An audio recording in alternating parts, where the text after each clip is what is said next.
Alright guys, I just got in my new clutch. Yay! Don't know how much it sucks not to have a car for 2.5 weeks. It blows. Anyway, we have to do a couple things. Pretty much in my last video we mentioned I had to do a couple things before we can proceed with the installation. First things first is we have to grease up this shaft here. This needs to be greased up, and then there's a couple things on the actual fork lever that needs to be greased up as well. I've already kind of taken it apart, but I kind of show you where we need to grease this up here.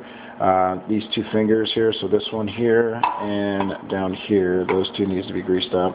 On the bottom of this here, that needs to be greased, and then right in this area needs to be greased, which you don't really have to do it there. You can just take the plastic cover here that goes right on top of here, right there, and just kind of grease that up in there.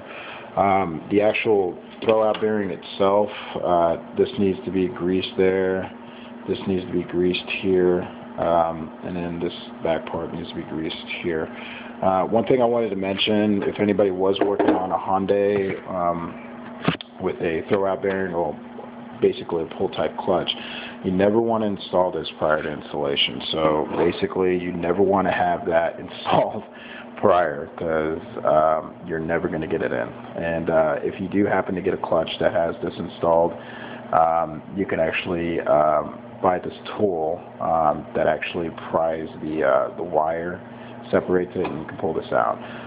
I wouldn't recommend trying to pry it out with maybe a flathead screwdriver. If you can, go ahead, but it may cause further damage, which you don't want to do, especially if you've gotten this delivered and you have to wait to get a new one because you broke something. So I wouldn't recommend that. So just kind of show you how to put this all back together. First things first, just take this bad boy here, put it right up here, and then just slide this right through just like that, and just throw it right in there. So pretty much tell you what you need to be greasing up here. Like I said again, anything that pretty much just moves that's mechanical here needs to be greased up. So, you know, that's, of course, that's going to be connected there.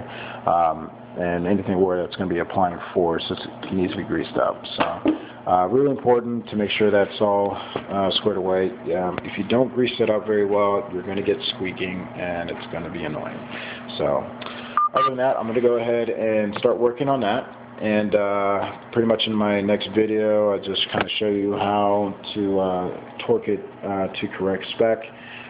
With this particular clutch, it will be anywhere from 14 to 16 foot-pounds of torque in that range. So pretty simple process. You just have to have this certain tools like a torque wrench or whatnot to finish the job. So other than that, I'll go ahead and get started on this. And oh, before I even go, the type of grease that you're going to use, it's going to be a high temp disc brake wheel bearing grease.